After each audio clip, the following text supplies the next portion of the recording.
Sir, yesterday we discussed about gates of different gates, sir, Okay.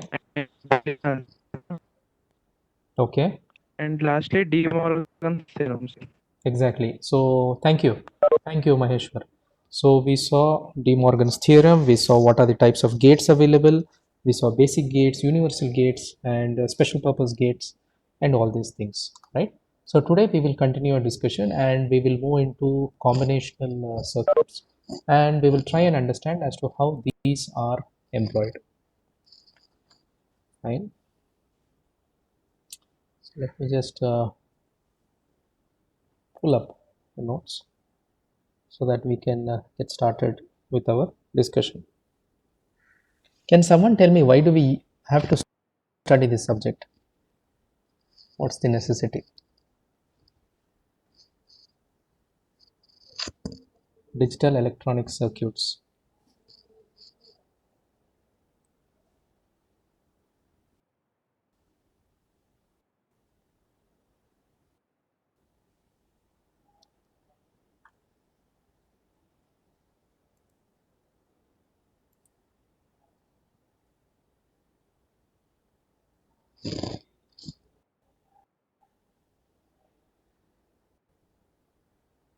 Maybe Lokesh, you can give me an answer.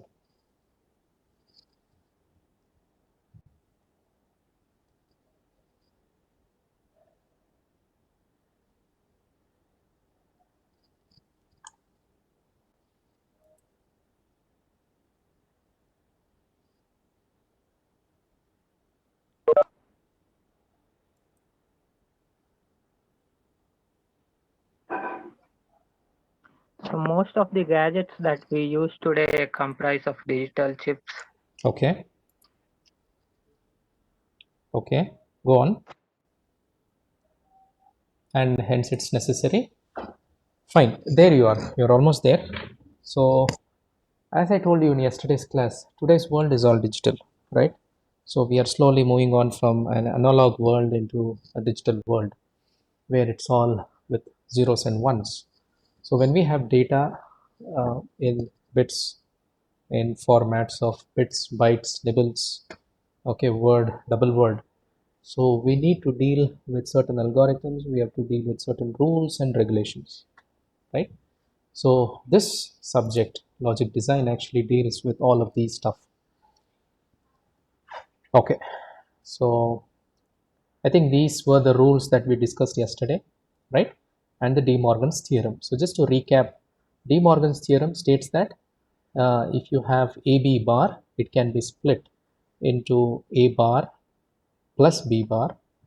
If it's an addition, then it can be split up as multiplication with the bar amount, right? So this is a De Morgan's theorem. You would have used this a lot of times. You would have used this rule in your basic electronics. Now keep in mind, as I told you yesterday, this is going to be a continuation of your basic electronics, mostly into the digital part. Okay, fine. So today let us try and understand what is a combinational logic. Okay, so yesterday I had told you combinational logic, which deals with techniques of combining basic gates into circuits that perform some desired function. We need a function, we need an AND gate, we need an OR gate. So using our combinational logic, we will be able to do things which is intended for.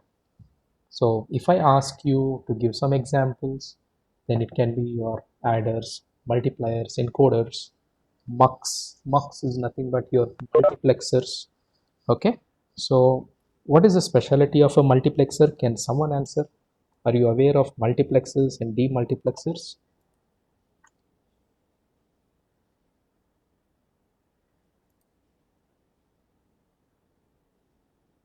Punit, what is a multiplexer and a demultiplexer?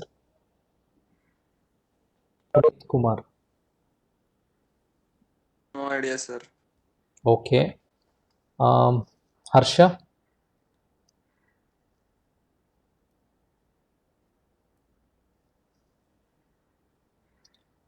Yes, science says, does it combine? Yes, it does combine. So you will have certain inputs, certain number of inputs, and at the output, you can actually select which input is to be passed to your output. So the reverse happens with demultiplexer. Okay, fine. And so examples are going to be your adders, subtractors, multiplexers, display drivers. What are display drivers? Now, many of you are aware of this lot of games that are available, right? And you have something called refresh rate. Refresh rate is something where the higher the number, the more clarity you have. There is no lag. Okay, so these display drivers actually help in having this no lag experience. Okay, then your keyboard encoders, suppose you press a key, okay, you're pressing a key, and then your keyboard or your computer should understand as to which key you have pressed in your keyboard. So all this happens with your combinational logic. So you can design circuits which are intended to do different things. And as I mentioned you yesterday, they do not have memory, so they cannot save any data. So now this is going to be your block diagram. Okay, you're having x naught to xn, so these are going to be your number of inputs. Okay, and this is your combinational logic, and we can treat it as f, which is a function, and y naught up till ym is going to be your number of outputs. So which means it can have n number of inputs and n number of outputs. In simple terms, many inputs and many outputs. Okay, combinational logic. Now let us see this. Let x be the set of all input variables, okay, where it has x naught till xn, and y be the set of all output variables from y naught to yn. Combinational function f operates on the input variable x to produce the output variable set y. Okay, so I want you all to write down this paragraph, okay, where it is important for you to understand the relation between x and y, between inputs and the outputs.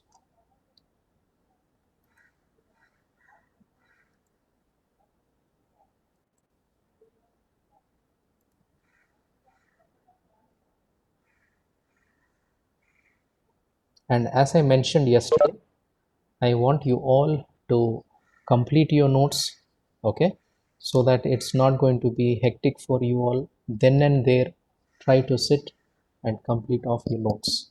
Of course, I will share my notes to you, but it will be at the end of the module.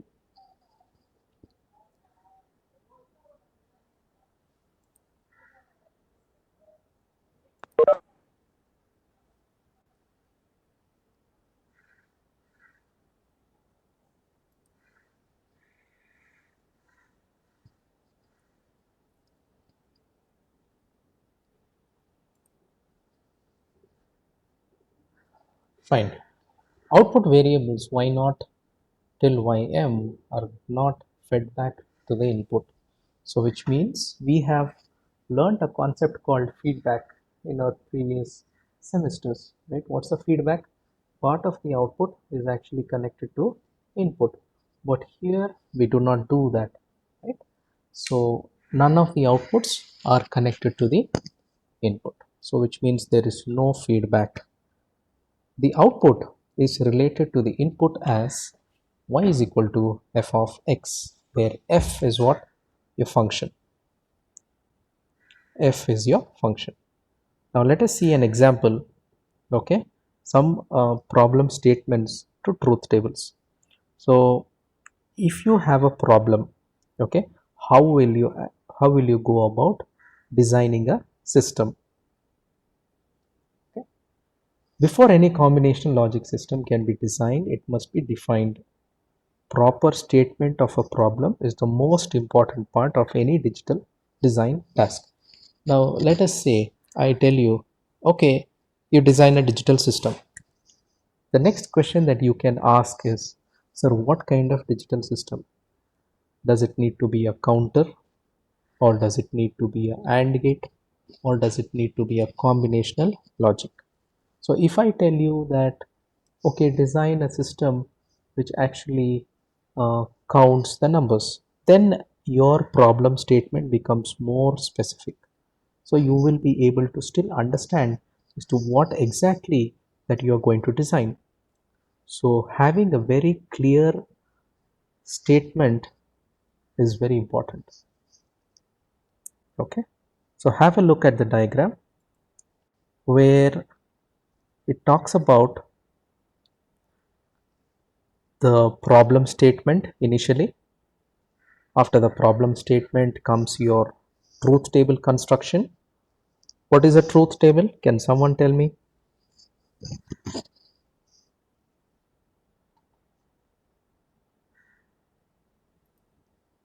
A very common word, right?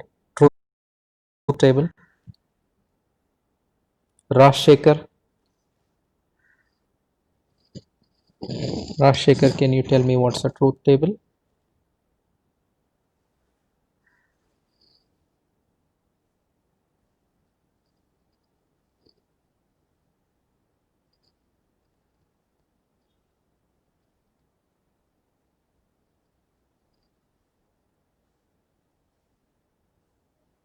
Rajshekhar, can you respond? Yes, go on. Hello. Yes. Yes, I want you to tell me what is a truth table.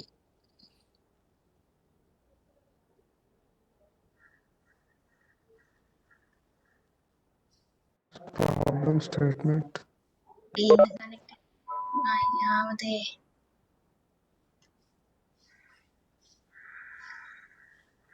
Yes, Shalini, you want to tell me something?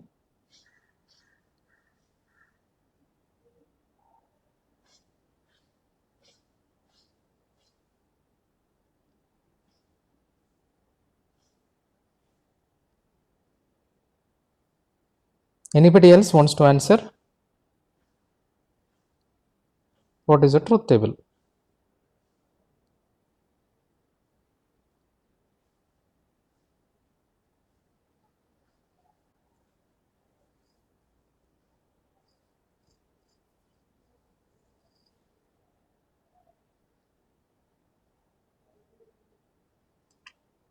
So it is a table which is used to show all the possible outcomes for the given inputs. Yes, exactly. You have certain number of inputs. Let us say values from 00 to 11, okay, the highest possible combination. And we will have these input combinations and what are the corresponding outputs, right? So correct. And I have got few messages as well in the chat which states the same. So having a truth table is very important so that I will know how is my output varying based on my input combinations, right? So next, after that, I will have to develop something called switching equation, right? Switching equations. And what is a switching equation?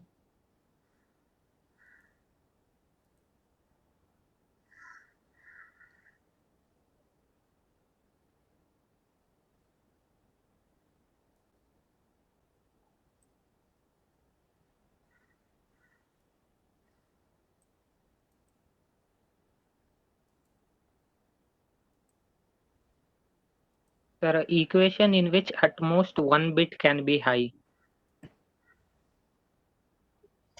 Yes, that's a equation. So what we will do is I will actually tell it in detail, okay? We will have an equation and how we are going to simplify it. So if I have an equation, I just cannot use it. I will have to make it as simple as possible. So I will use few reduction techniques, as I told you yesterday, with respect to K-map, with respect to Quinn-McCluskey. And then I simplify my equations. I have logical diagram for that. And once I have a logic diagram, then the circuit can be easily built. So this is the whole process as to how we go about starting from problem statement to having a logical circuit built. Okay, fine. So can I move on? Is there any doubts here? Problem statement, truth table, equations, simplifying the equations, logical diagram, and then finally the circuit. So let us understand this with a problem. Okay, it might come in your exam, it might come in your internals. So just try and understand this problem. An electric motor powering a conveyor is used to move material is to be turned on when one of the two operators is in position. So you should understand we have an electric motor and it should start moving the material if at least one of the operator is in his position. If the material is present to be moved and if the protective interlock switch is not open. Okay, now again there are two conditions here. You need to have materials in the basket and the protective interlock switch also should be closed, it should be locked. So there should be an operator, there should be material, and the interconnect lock should be closed, which means it is not open. So three conditions here. Input and output variables are to be expressed in binary. So whatever is your input and output, whatever problems that we are looking into now should be represented in the form of binary 1 and 0. So if I say an operator is to be present, then I will consider it as 1. If an operator is not present, then I will consider it as binary value 0. The next case,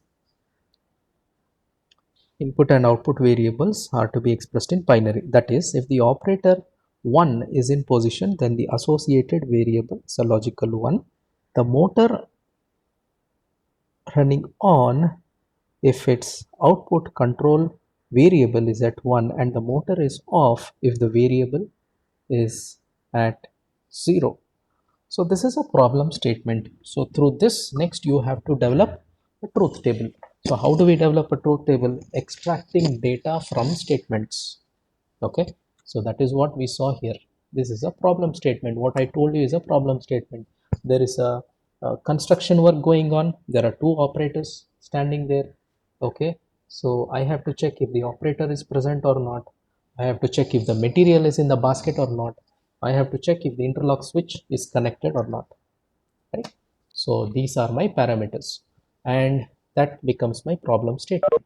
Next, I have to think of building a truth table. So once I have a truth table, it's going to be easy for me to develop equation. Right? So let us go with the statement. Variables A and B signify that two operators are in position. So they told us that they're going to be two operators, right? And I am going to name the operator 1 as A and the operator 2 as B.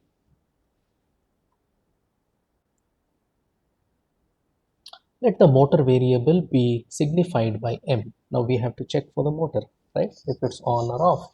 So that will be denoted by M, and the interlock switch S, the switch that I was talking to you about. So that is going to be S. If the interlock switch is closed, then S is true. Okay, so if it is connected, then I call it as true. If it is not connected, if the lock is open, then I take it as 0. Let the material present variable be small m. Now motor is capital M and material is small m. Fine. So M is the signal to turn the motor on and off, and S means interlock switch is closed. M means material is present. So this is what are the parameters. So A, B, two operators are there. S is your switch. M is your material and the final output motor if it's running or not, right? So moving on to the next step, truth table construction. So what I will do, since I know that there are 4 variables here, so which means I'm going to use 4-bit combination. So which means it's going to start from 4 zeros to 4 ones. So these are going to be my combinations. When is the motor going to turn on? If one of the operator is present. So operator 2 is present, then the switch is connected, okay, and the material is present. So here it's going to turn on. Which is the other case that all the 3 ones are high? This case, right? So this is the only way in which it is going to turn on. There is one more case here. So instead of operator B, operator A also can be present. So it is either one of the operators, but S and M should be high. So whereby I get the motor to be turned on at 3 cases, 1, 2, 3. Are you all with me? Are you all able to follow? Yes, are you all with me? Govardhan? Yes, sir. Fine. Okay. So I have 4 variables here, A, B, S, M and capital M. So I want one of the operator to be present, either 1 or 2, or in this truth table terms, it's going to be A or B. And then I want the switch to be locked. I want the material also to be present. Now just think of this like this. If the switch is open, material is not present, the operator is not there, who is going to look after the transportation of materials from point A to point B? It makes no sense, right? We need to have at least one operator to be standing there. We need to make sure that the security lock is closed, and we also need to make sure that there are materials present. So using this data, okay, using your problem statement, we have extracted data. So how do we extract data? We try to break them into simple statements and try to assign variables to them. Okay, assigned AB, I assigned capital M, assigned S and small m. So by which I was able to construct a truth table.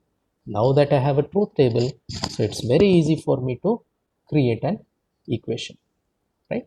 So how do I create an equation? Switching equation is something when, as one of your friends suggested, when it is high, right? So here I have 3 cases, okay, 1, 2 and 3. Rest all are 0, so I don't have to worry about it. I have to worry only when the motor is turned on. So I have 3 cases here, okay. So 0, let us take this one. A is 0, B 1, S and M. So whenever it's a 0, I take a bar. Whenever it's 1, I consider as B. Okay, so similarly, I get A bar BMS plus A B bar MS plus A B MS. So all 3 I add them, and this is the equation that I get. So these 3 are the cases when M or my output is 1, or when my motor is actually running. Now, just because I have an equation doesn't mean that I should go ahead and get the circuit built. No, I have to go ahead and getting the equation simplified as much as possible. So how do I simplify these equations? I will be using my Boolean expressions. I'll be using my Boolean laws.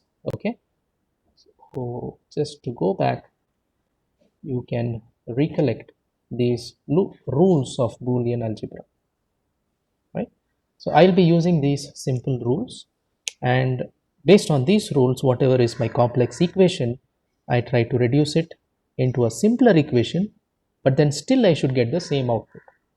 The reason why I do it is because I do not want to have big equation doing the same work as a small equation is capable of.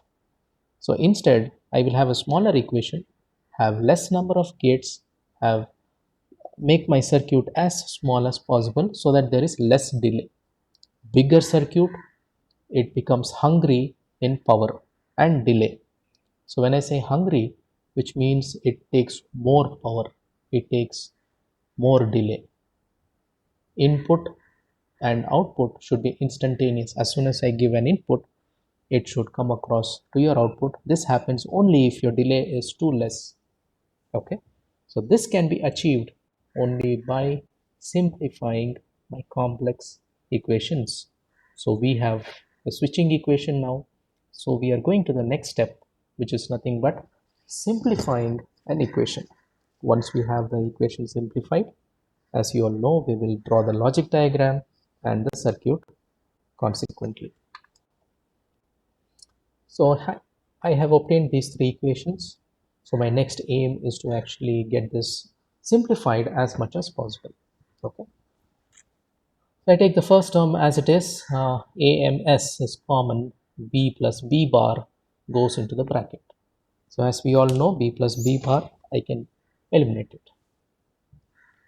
So I am remaining with AMS. Similarly, I take MS as common, and then I get A bar B plus A. Now again, for this we have another rule. MS is there, A plus B. Now I multiply these two.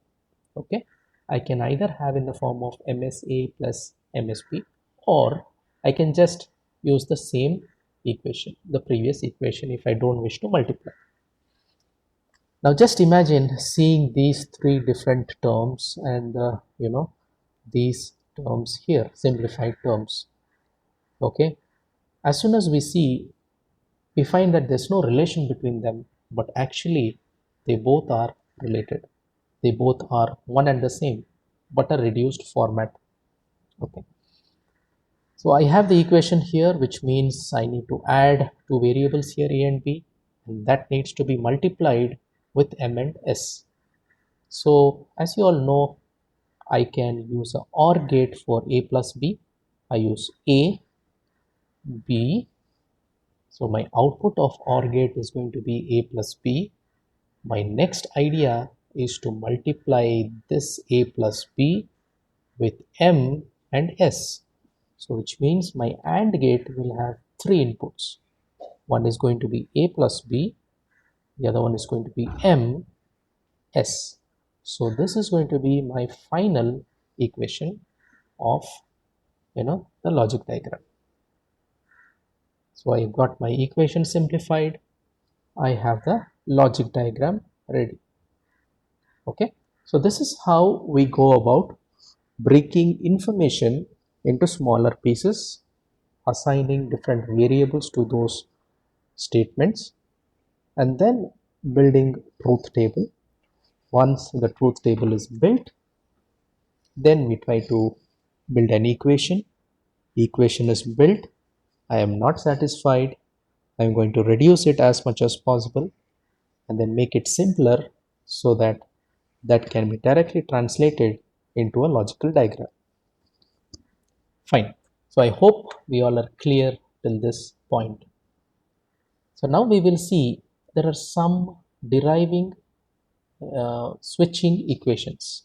Okay, so how do we derive the switching equations? Number one, we used truth table to derive equations. Number two, we can also use logic diagrams. Number three, we can also use Boolean equations, right? Now using this logic diagram, okay, if suppose I don't give you what is the output and I only mention the inputs, it's very easy to find out what is the output, right? So once I know what is the output, it is like back tracing. I've got an equation simplified. Okay, so once I have the equation simplified, then I can go ahead and build my truth table. So either you can build a circuit using truth table, or you can build it using an equation, okay, or you can build it with the help of diagrams. Okay, so these are the three ways in which I can actually develop an equation, right? Boolean equations can be derived directly from a truth table or from logic diagram, and truth table or logic diagram can be constructed from Boolean equations. Do you all agree with this concept? Yes. See, using my truth table, I directly got an equation, right? 0 was taken as bar, 1 was taken as high value. Whatever is my variable, it can be b, s, or m. 1 was treated as high value, 0 was treated as low value, right? Okay.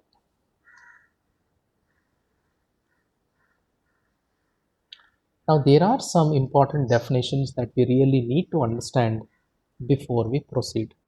Okay, you need to know what is a literal, product term, sum of products, product of sum. Okay, you would have heard these terms, okay, but now we have to get into details. A literal is a Boolean variable or its complement. Okay, so any variable can be called as a literal. So both x and x bar can be a literal if x is taken into consideration. What's a product term? xy. Okay, xy for example can be a product term. It's a literal or the logical product and of multiple literals. I have single literal here x, and it can be probably x bar, and if I multiply them it becomes a product term. Okay, sum term, if I am adding those literals it becomes a sum term. Okay, so I can add x bar plus y, or I can just add x plus y, okay, or x plus y bar plus z bar. Now sum of products, very important. Okay, mostly we will be using these terminologies, SOP and POS. Okay, SOP is sum of products. This is a logical OR of multiple product terms. So here you can find YZ is a product term, X Y bar is a product term. So I am adding multiple product terms. So it is called sum of product terms. You are going to add different product terms. Okay. Now the reverse happens with product of sum, POS. I'm multiplying different literals which are actually getting added together. X plus y bar. Now this has been multiplied with x plus y plus z bar. Okay, so this can be treated as a POS equation or a POS expression, product of sum. Now these two are interrelated to something called min term, max term. Okay, important concepts, and these concepts should be understood. Okay, fine. So I hope all of you are following, and if there is any doubt, okay, as I've always told you, you can feel free to raise your hand, or you can feel free to leave a message in the chat box, or you can feel free to unmute and ask me a question. Okay, fine. Now Sagar, tell me what is SOP.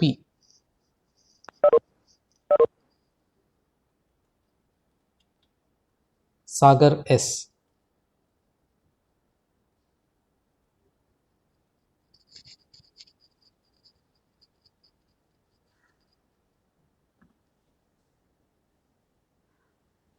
Sagar S. Can you respond?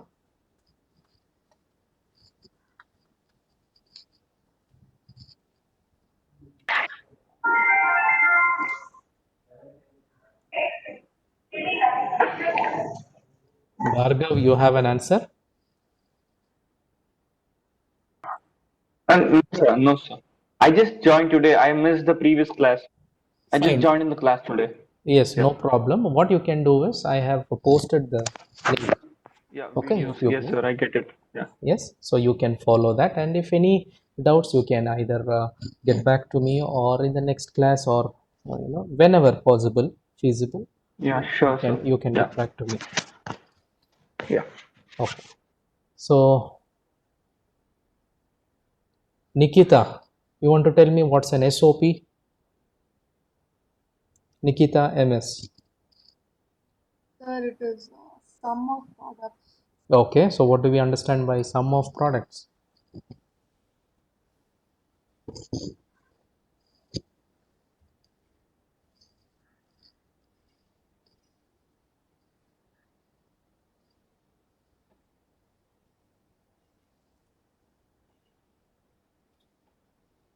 Punit Kumar,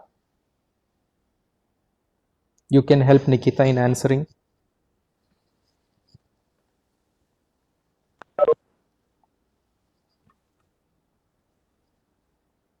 Punit Kumar, you there?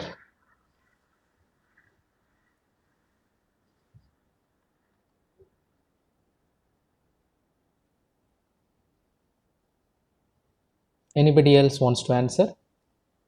Can unmute and answer.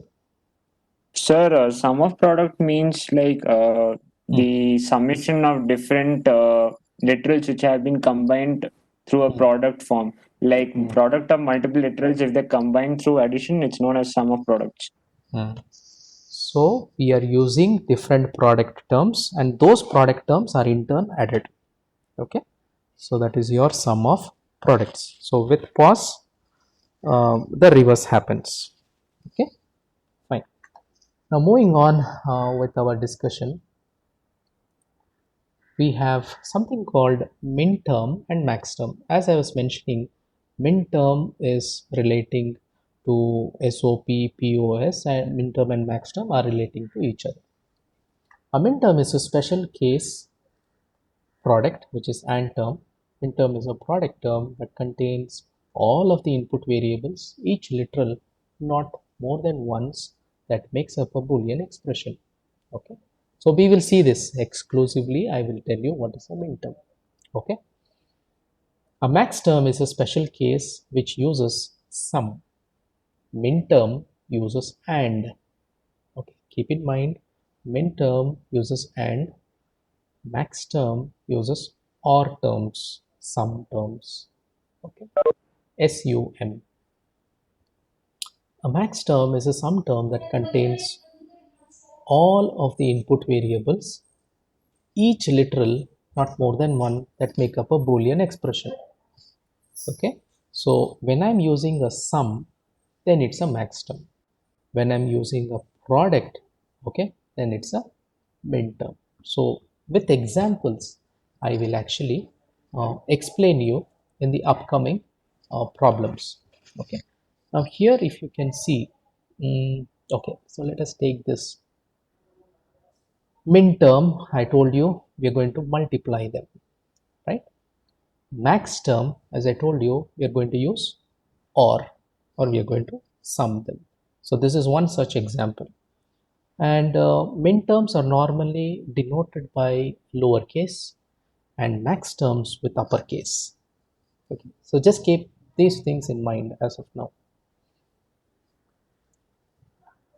Canonical sum of products. A canonical sum of product is a complete set of min terms. Now what is a min term?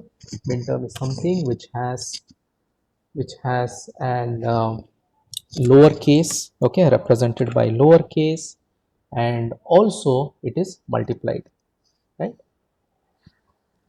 That defines when an output variable is a logical one. So canonical sum of products. Each min term corresponds to a row in the truth table where the output function is 1. Okay, so I will tell you about those, okay, when we discuss about these input variables, min terms, max terms, or their terms and designations. A product of terms, keep in mind your sum of products, canonical sum of products, canonical SOP, okay, is when the output is 1. SOP output is 1 and it is using min terms. Min terms is represented with lowercase letters and we are using AND operation. Coming to canonical product of sum, the reverse. We're using max terms. Max terms are represented with higher case. Max terms are using sum. Okay. And canonical POS will have an output logic 0. Fine.